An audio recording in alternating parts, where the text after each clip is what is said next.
तो second current affair आ जाता है दोस्तों आपका IIP, ठीक है। अब न्यूज़ में क्या है कि IIP जो कि इंडेक्स ऑफ इंडस्ट्रियल प्रोडक्शन है, इसका ग्रोथ 8 महीने के लो मतलब न्यूनतम स्तर पे आ गया है, जो कि 2.7% इन अप्रैल है, ठीक है। ये हमारे लिए उतना इंपॉर्टेंट नहीं है जितना इंपॉर्टेंट इसका स्टैटिक पोर्शन है। स्टैटिक पोर्शन मतलब दोस्तों IIP के बारे में हम लोग को जानना है कि ये कौन मतलब रिलीज़ करता है, कौन बनाता है, ठीक है।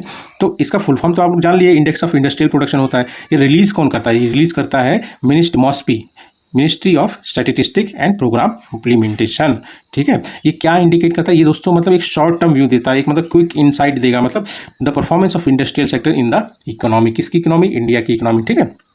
It measures the change in the production of various industrial sectors over time. ये वेरियस लिखा जरूर है दोस्तों, पर सारी इंडस्ट्रीज को इंक्लूड नहीं करता, मैं आपको आगे बताऊंगा, ठीक है। ये act as a short term indicator of industrial growth, मतलब एक शॉर्ट टर्म मतलब रिव्यू लेने के लिए, मतलब एक व्यू के लिए, क्योंकि पॉलिसी मेकर्स के लिए बहुत अच्छा रहता है ना। पॉलिसी मेकर हो गए, उसके बाद अगर मान लीजिए आपके बिजनेसेस वाले हो गए, इन सब के लिए काफ़ी अच्छा रहेगा क्विक रिव्यू के लिए, जब तक मतलब पूरी मतलब फुल फ्लेज मतलब रिपोर्ट ना आ जाए जो सर्वे के हिसाब से की जाती है ना, उसके लिए offers quick insight into industrial performance, जब तक डिटेल्ड रिपोर्ट ना आ जाए, ठीक है दोस्तों। और इसका सबसे इंपॉर्टेंट पॉइंट क्या है? रिलेटिव चेंज, मतलब it measures the relative change in industrial production comparing it to a reference base year. Reference base year कौन सा है? 2011 से 12 बेस ईयर से कंपेयर करके ये मतलब परफॉर्मेंस बताता है इंडस्ट्रियल प्रोडक्शन का, ठीक है। उसके बाद इसको कंप्यूट कौन करता है या पब्लिश कौन करता है? तो वो डिपार्टमेंट है आपका MOSPI के अंडर में ही है, CSO। इसका फुल फॉर्म है सेंट्रल स्टैटिस्टिकल ऑर्गेनाइजेशन, जो कि रिस्पॉन्सिबल है for computing and publishing index of industrial performance production data on monthly basis, ठीक है दोस्तों। अब इसका फ़ायदा क्या होता है दोस्तों? इसका फ़ायदा क्या, और यहाँ ये मंथली बेसिस पे करता है, उसके बाद इसका फ़ायदा होता है पॉलिसी मेकर्स को या इकोनॉमिस्ट हो गए, है ना।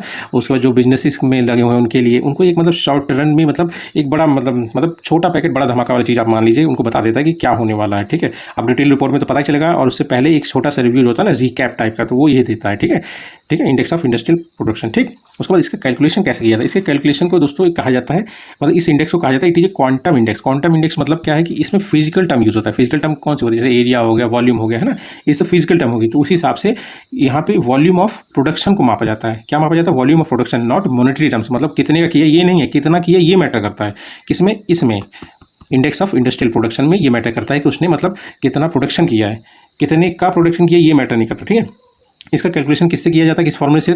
इसका कैलकुलेशन किया जाता है लास्ट पेरियड्स फॉर्मूला, ये बेस ईयर को इंक्लूड करके करता है कैलकुलेशन, ठीक है। ये ध्यान रखना, काफ़ी बार क्वेश्चन पूछा गया एग्जाम में दोस्तों कि लास्ट पे रेस फॉर्मूला है क्या, किसके लिए यूज होता है, या फिर इन मतलब आप ये पूछो इंडेक्स ऑफ इंडस्ट्रियल प्रोडक्शन किससे मापा जाता है, कौन सा फॉर्मूला यूज होता है ना।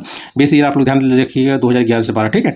अगर मान लीजिए एग्जाम्पल लेते हैं कि अगर IIP 110 आया, इसका मतलब है 10% ग्रोथ हुआ इंडस्ट्रियल प्रोडक्शन में कंपेयर टू 2011 से 12, ठीक है। और यही ध्यान लीजिए, अगर 100 से ज़्यादा है तो ग्रोथ है, 100 से कम है तो डिक्लाइन है, ठीक है। तो बेस ईयर के साथ कंपेयर करने के बाद, ठीक है, ये मेजर करता है किसके आउटपुट। ये सेक्टर्स जो इसमें इंक्लूड है तो माइनिंग है, मैन्युफैक्चरिंग और इलेक्ट्रिसिटी। वैसे तो 8 कोर इंडस्ट्रीज हैं इंडिया की, पर वो सब इंक्लूड नहीं करते हैं इसमें, ठीक है। इसमें 3 ही इंडस्ट्रीज हैं, और वो भी दोस्तों फिजिकल टर्म में है, वॉल्यूम के हिसाब से, मॉनेटरी तो है ही नहीं, ठीक है। इसीलिए मतलब एक तरह से फुल फ्लेज मतलब पिक्चर नहीं देता है पूरी इकोनॉमी का, ठीक है।